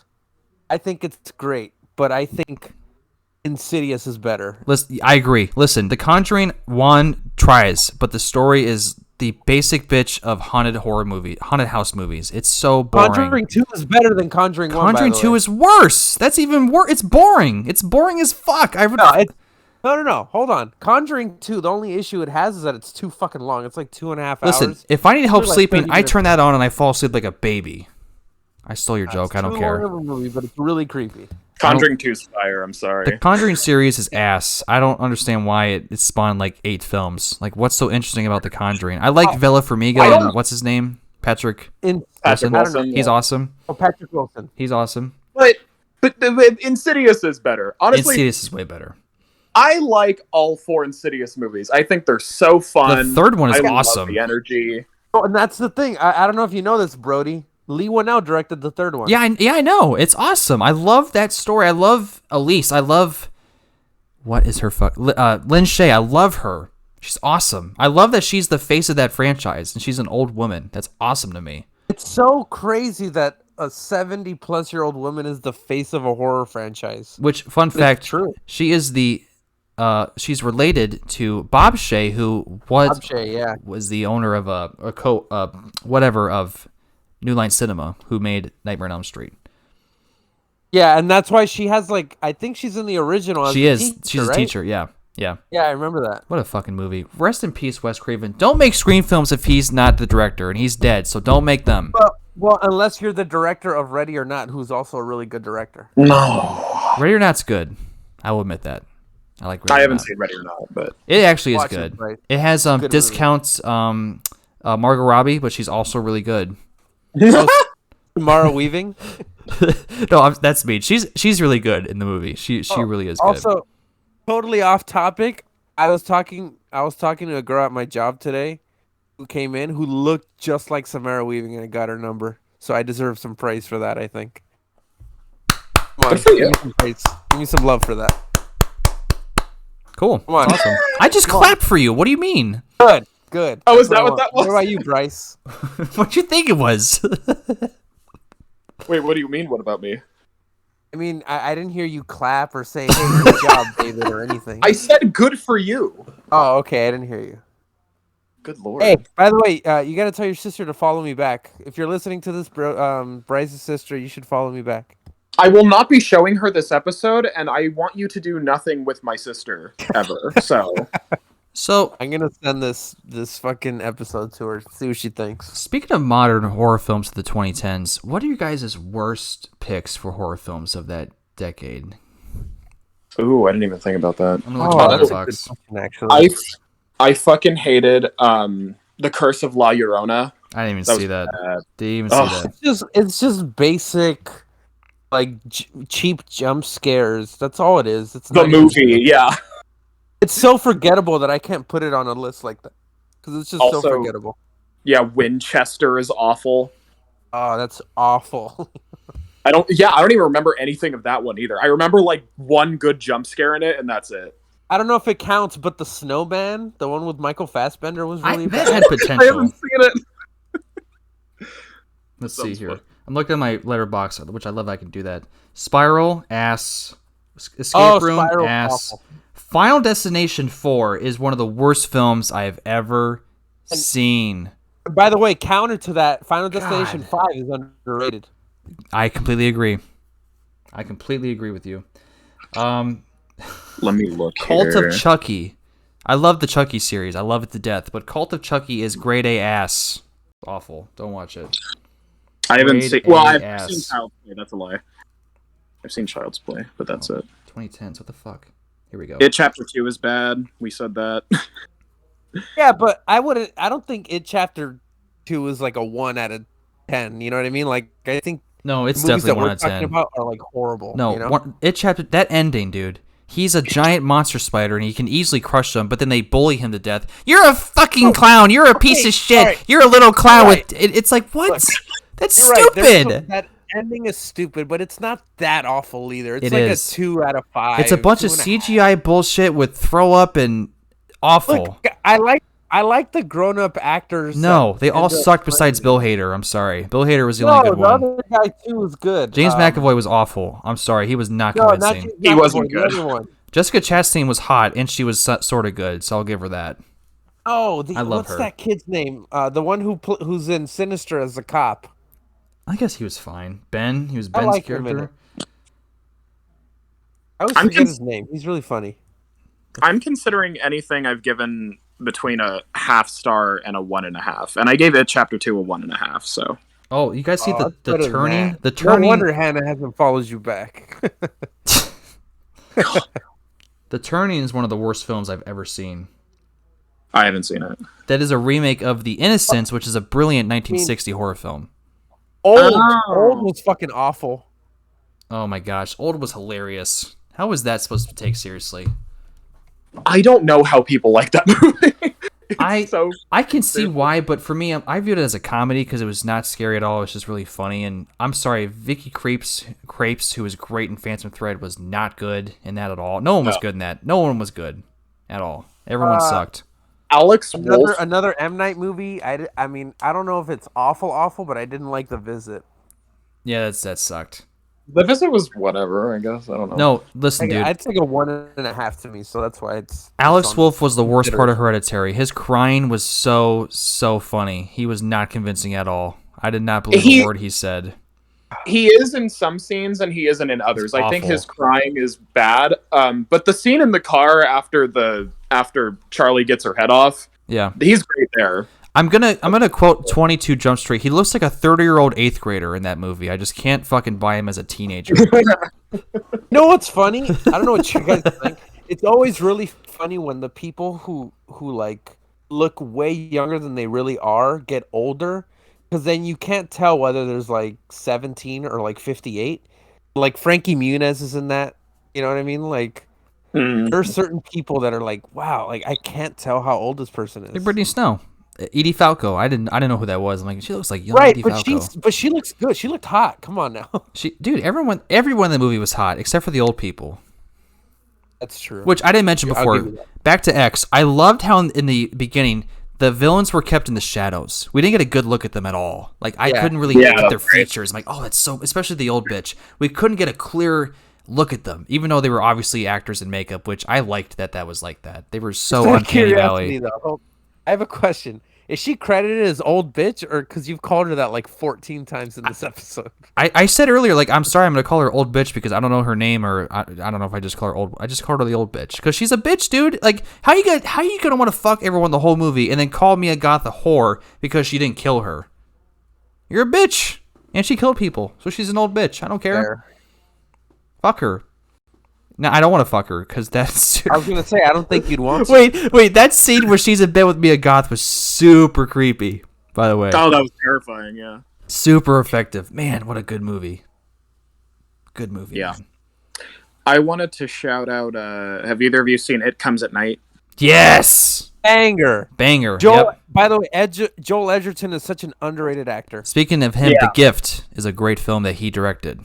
That's a good Totally. movie, yeah. I agree. He's Him awesome. and Jason Bateman are great in it. Listen, this is kind of off topic, but someone asked me once if I had to remake Jaws, who would I cast as the new characters? Which I wouldn't do it because that's stupid. But I would make Joel Edgerton Brodey because I think he's awesome and he'd be a good Brodey. I could see that. I could see that. I would see him as Brodey. I would have Abbott as Christopher Abbott as Hooper, and then I'd have Michael fucking Shannon as Quint because I think he would pull off Quint pretty well. Oh, I could totally see that. I can see that. Yeah. Michael Shannon would kill it. But if they gave me money, that's what I would do. But that they won't give me money. But sorry for the Joel Edgerton is underrated too. I love him. By the way, because now that I'm thinking about other just great horror movies of this decade, It Follows is so good. It Follows has a banger soundtrack. Oh, Yeah. The Guest too. By the way, love The Guest. I haven't seen The Guest. The Guest? I don't think I've seen that. What is it? That's the one with Dan Stevens. That's fucking Oh yeah, I've seen that. Yeah. I like it. who made Yeah, that? I like that. Adam Great. Wingard. Yeah. Yeah. He also You're directed next, one of the isn't it? VHS films in the original VHS movie, which Yeah, is a good I movie. He's a Okay. good director. Yeah, I love VHS. Adam, I saw You're Next, and that was mid. I liked Your Next. Finally, a smart protagonist. Yeah, that's probably the one thing I liked about it is I love the protagonist and You're Next. Yeah, she was good. Would you She guys? was like one of the few parts. Would you guys consider Nocturnal Animals as a horror film, or would it be like a thriller horror? Like, No, think it's but it more is very thriller. scary in I moments. love that movie. That highway scene. I just every time I watch it, I just clinch with fear. It's You know what? fucking terrifying. I mean, I did mention it earlier. I think The Witch, in my opinion, is the scariest movie I've seen in like the past 30 years. Like that movie's so fucking creepy to me, in a non-jump scare way. It's just Yeah, it's unsettling. like that one and The Babadook. I remember staying with me like for days after I saw Babadook's good. them. you But know? Davis, Oh. speaking of the witch, I love that scene where the witch has the baby. And we see a cut of her like feeling the yeah. baby. Then it cuts to like a bowl of guts, and she's like mudding these guts. I'm like, God, that's so effective. Nasty. We don't have to see the kill. We see the aftermath. That is so unsettling. Yeah. Oh, it's so fucked up. Great That fucking shit, like, movie. It hurt me like watching that scene. God damn. Yeah. It's so awful. Yeah, awesome. Yeah. I think what was I gonna say? Now I don't remember. Interesting. I think the creepiest film I've ever seen is The Blair Witch Project. I love that movie. Oh yeah. I talk about it a I lot. can't watch that at night. I love it.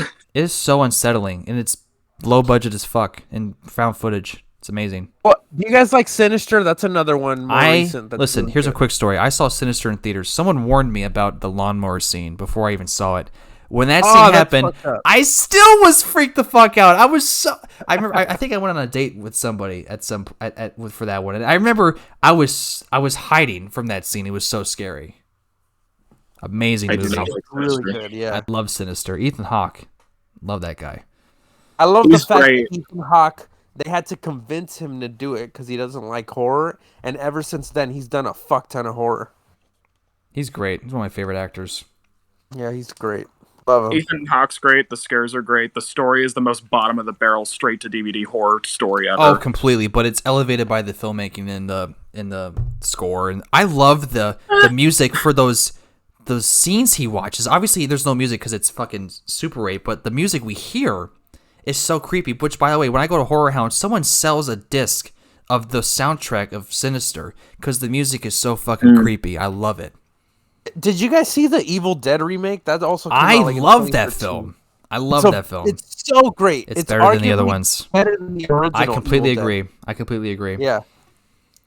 I haven't seen it. The story of that to me is more interesting. They take this girl who is trying to withdraw from heroin because it's secluded in this cabin in the middle of nowhere.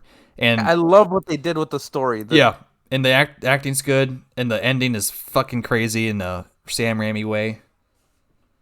But is she I heard as that it has iconic as like the most blood ever. Like Yeah, there's a ever lot of used blood. in a movie. Bryce, what were you Yeah. saying? But is she as iconic as Ash though?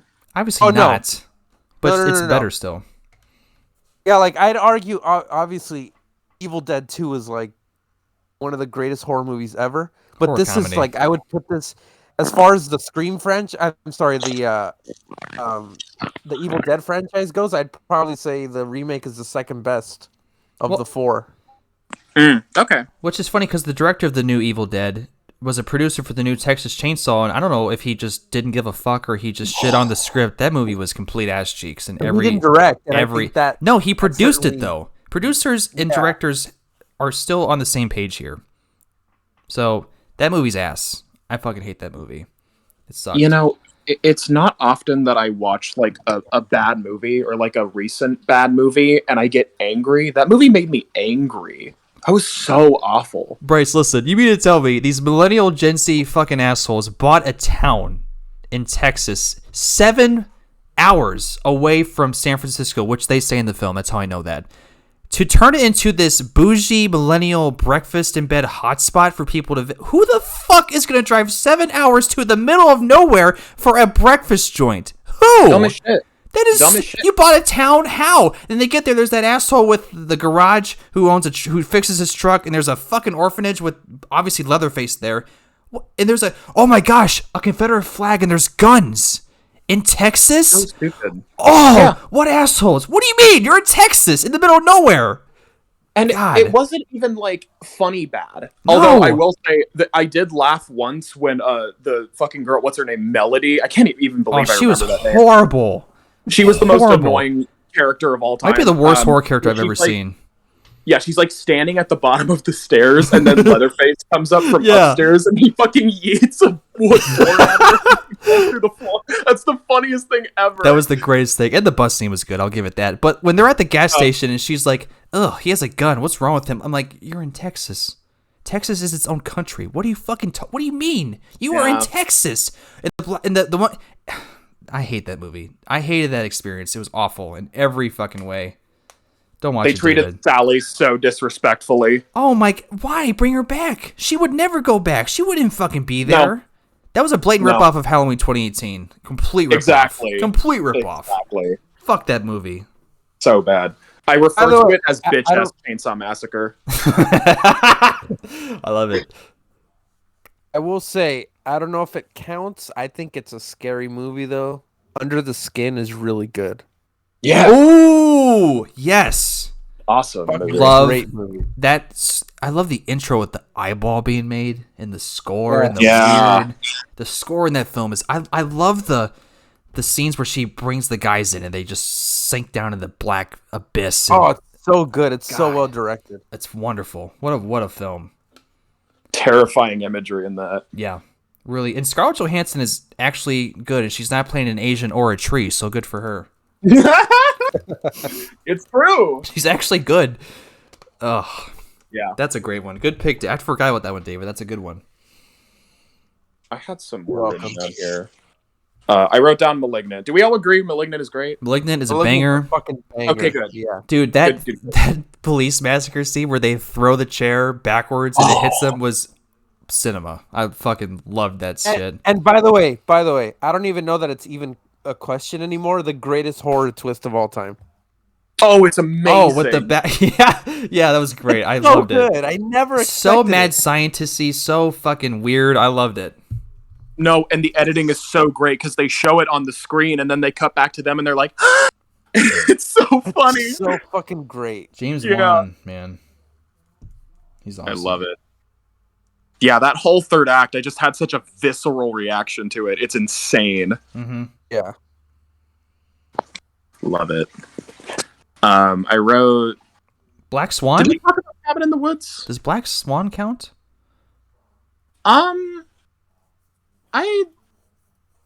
Maybe. I viewed it more as a psychological thriller, if anything. Well, actually, I thought of another one. Another one, Mother. I love Mother. Oh, yes. I love Mother, yeah. I love that it pissed off a bunch of people. Hold on, I'm sorry. We're not talking about the Darren Aronofsky one, are we? Yeah. No, we aren't. No, I hate that movie. David, are you a Christian? You know what? I like the Bong Joon-ho Mother. That one's really good. I haven't seen that. That's a good movie.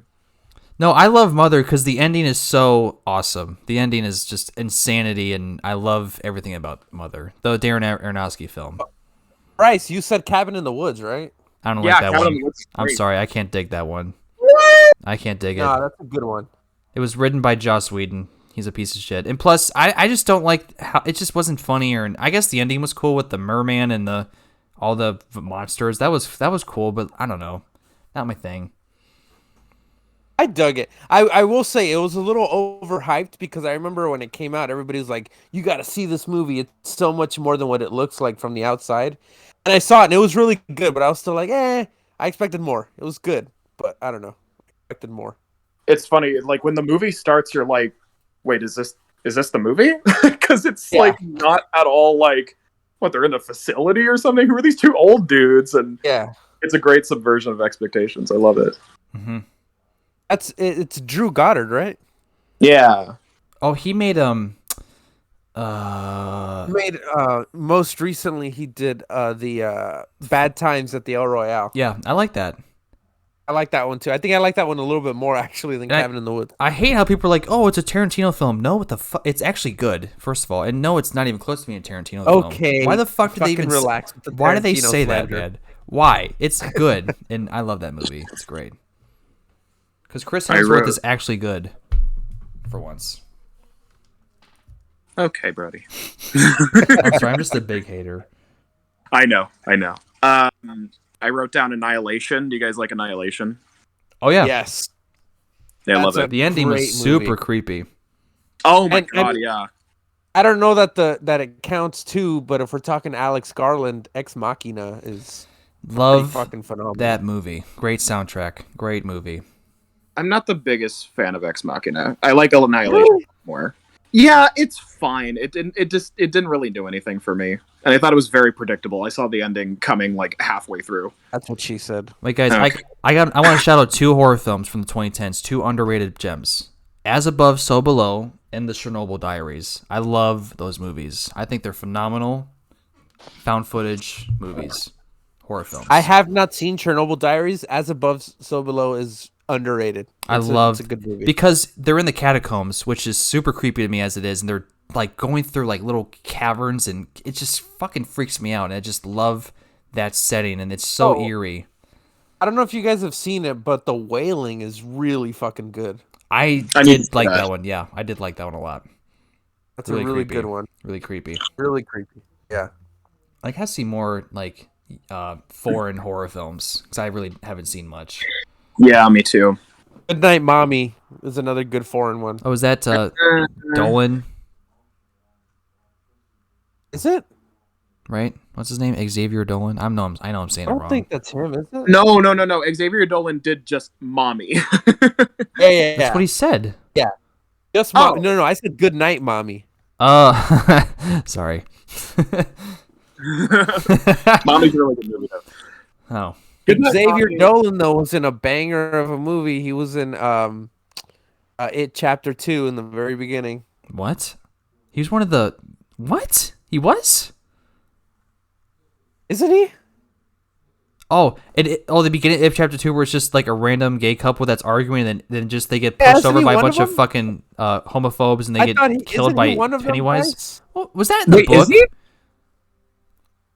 I'm pretty sure he's one of the gay guys in the couple, yeah. Well, that intro, by the way, was just like, what? It's a really good intro. Come on now. I like that intro. It's sad because obviously that shit happened. I'm not saying that's bad, but just like it just felt like, I don't know, just, oh, okay.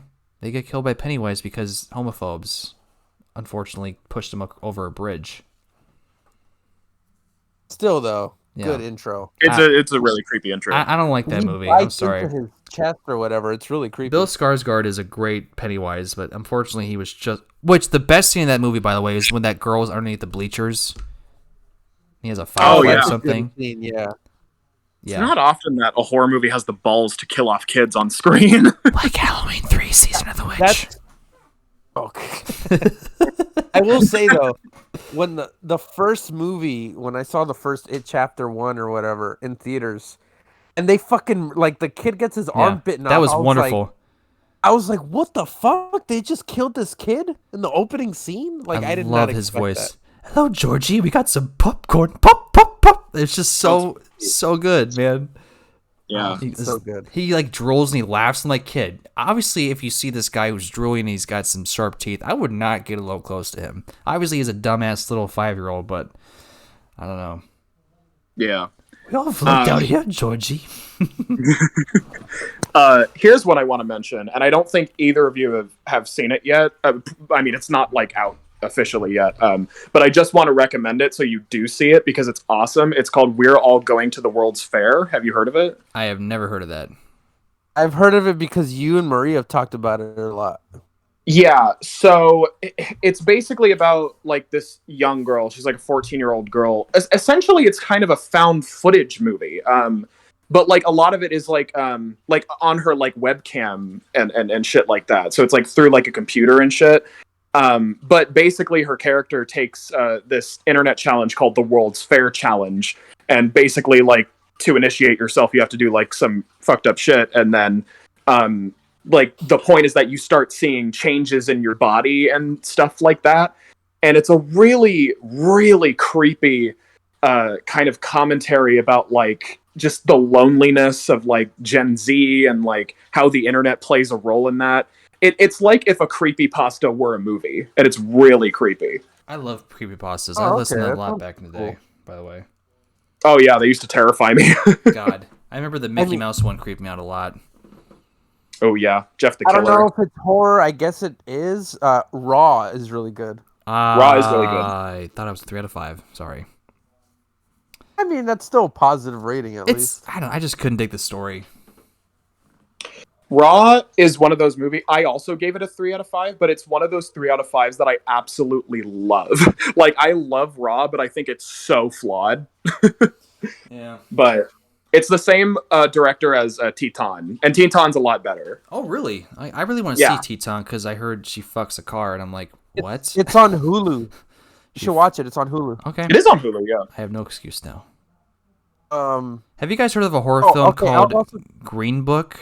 You know, it's about a fucking great white savior who saves a black guy from being black. It sounds wonderful. That's the scariest movie I've ever seen. Yeah. Fuck that movie. I'm sorry, I had to make a joke. What's funny is that you said Green Book, and I thought you said Green Room, which I know. Love. Green Room's great too, by the way. Green Room and Blue Ruin, which are from the same director. I need to see Blue Ruin too. Sorry. I need to see Blue Ruin. Have you seen either one, Bryce? No, I haven't. Dude, David, I wish in Green Room that Patrick Stewart had a monologue. He just needed one scene where he gave a fucked up monologue, you know? I mean, he had a good character, but he really needed that. You're right. He was missing a scene like that, but he was still so Oh, he was good phenomenal, but he just needed that scene where he's like, you know, his deep British voice talking about how he's a fucking racist asshole. It just would have been wonderful, but still a good movie. Still creepy. Also, I really want to talk 10 Cloverfield Lane is one of my favorite more recent horror movies. I haven't seen it. I know a lot of people don't like the ending, but I fucking love it. The ending makes sense. So does J.J. Abrams put his blue balls in front of the camera and say, hey guys, guess what this is? And he just pulls them away and we don't know what the fuck it means because he loves the blue ball audience. He didn't direct it. Yeah. I'm just being an asshole. I don't like him. I mean, you're not wrong. It was Dan Trachtenberg, right? Yeah, Dan Trachtenberg. I don't know what else he's done, though. I think that was his feature film debut, which is so good, honestly. Yeah.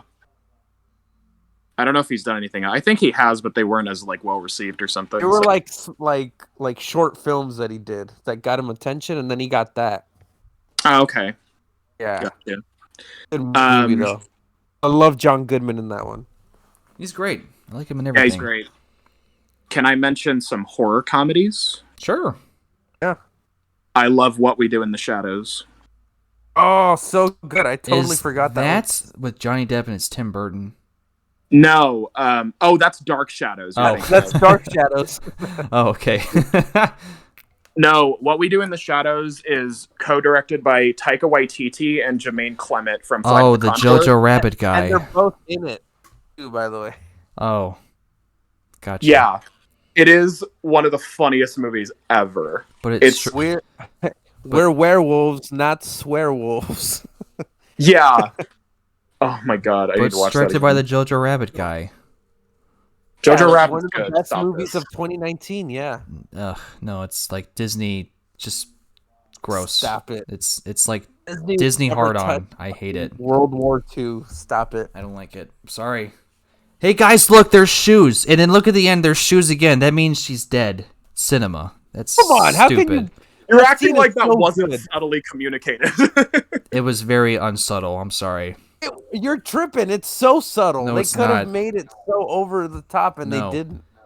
I'm sorry. It's as Stop. unsubtle You're as Halloween wrong. Kills. Well, Bryce. Halloween Kills is also a really good By the movie. way, Halloween We're Kills, talking Bryce. about What did you think if you saw it? Oh, I haven't seen it. I don't really like the 2018 one. Don't. If you didn't like 2018, you're not gonna like Kills. Don't watch it. Oh, I'm gonna watch it. It's ass cheeks. Kills a banger, dude. Evil dies tonight. Oh my god! If I hear that one more, that every character says that. I hate that movie. It's. And by the way, come on, aren't you guys excited for Halloween Kills again? That's next year. Halloween ends. You know what? Whatever. No, I was about to be like, is that actually what it's called, or are you fucking with me? Halloween Kills. You No, know what? but- I'd watch it if it was called that. No, but here's the thing. It was called Halloween Kills Again, and then they changed it to Halloween Ends. Oh, good. I mean, Halloween Ends terrible isn't name. that much better. It's a but- terrible name. Halloween Kills is a terrible name. Better than Halloween 3 Season of the Witch. I just Come on hate. now. I just don't like this new series they're doing. This director. They gave this director $400 million to make a trilogy of the Gordon Exorcist Green. films. Who the fuck? Why? What's wrong with he's not a good filmmaker. I'm sorry. I can't dig it. Pineapple Express is fine, I guess. Well, to your point, David, I think Halloween 3 Season of the Witch would have been much better received in its time if it wasn't called Halloween 3 and it was just called Season. The problem is it was mismarketed. Season of the Witch. They didn't market it well enough. They just marketed it as a new Halloween film. They should have said, "Hey, everybody, this is an anthology series now." And Actually, here's the thing. I keep saying they should have called it Season of the Witch. There's no fucking witches in it either. the villain there is isn't. a witch. You idiots. Stop it. The No. villain is a witch. Yes. No. Yes. Or a warlock. No. That's a male witch. Not really. No. He is performing really- witchcraft. You're really stretching it. Okay. You know what? I'm not falling into your trap. I know what you're doing. Wait, speaking of boy. trap, is Coraline Oh, a 2010s? hamstring reaching for that. Coraline is 2009, but that's an awesome movie. Coraline is one of the best stop motion animations ever. That movie's phenomenal. Absolutely How about agree. Frankenweenie? I love Frankenweenie. I love Frankenweenie, man. Or I'll tell you what, my favorite probably of this decade too is Paranorman. I think I that's need a to see really that. I love Paranormal. I need to see that. It's a really good one. need to see You've that. seen it, right, Bryce? Yeah, Paranorman's actually like genuinely creepy too. Like there are some parts of really- it where I'm like, I don't know if a kid should watch this. Yeah, it's really creepy, but also like kind of it's really sad. Like Yeah, it is in a way. it's really good. I love it. It's You'd so like it, good. Brodey. I gotta see it. I wanted to shout out Saint Maud. Did you guys see that? Mid. I haven't seen that yet. Sorry. The actress was not Wow. convincing at all. What? I love her. I was not convinced by her. She puts nails in shoes and steps on them. She's really religious, guys. Can you see that? I have a question though. What do you guys think of the oh shit, what are those movies called? The Purge series of the second one franchise. with Frank Grillo is awesome. I like that one. I like that The one. first one is ass, and the rest of them are ass. The second one's good. I've seen none of them. Well, that's great. Thank you for contributing. I mean, you asked. How come you haven't seen any of them? Come on now. Any of them? Because Just watch the second one, Bryce. The second one's good. Even though that teenage character is a moron. There's a scene where they're breaking into their house, and she says, "Hey, we're back here, but we have guns." What are you, idiots? I hate that shit. Stupid. What is horror it called? characters. The Purge Anarchy? Yeah. I think. Okay. Yeah, I'll watch it maybe. Well, I hate to cut this short, fellas, but I actually have to go. So we Okay. should continue this another time because this was a lot of fun. It was. I enjoyed it. We definitely do, and I will say, because I had tried to set something up where we had more than one guest on, we couldn't set it up this time around because Lawrence is a little bitch. But we should try to set something up soon where we could have even multiple guests. That'd be really cool. That would be cool. But thank you for coming on with us today, Bryce. Last second. Thank you, Bryce. Oh, no problem. You're the best fourth guest we could ever ask for. Hey, I'll take it. Yeah, thank you guys for having me on. You were easily our favorite guest. You were the best guest. Let's fucking go. Well, to the people that aren't listening, I forgot. No one's listening. This is the film podcast that nobody listens to. Good night, everybody.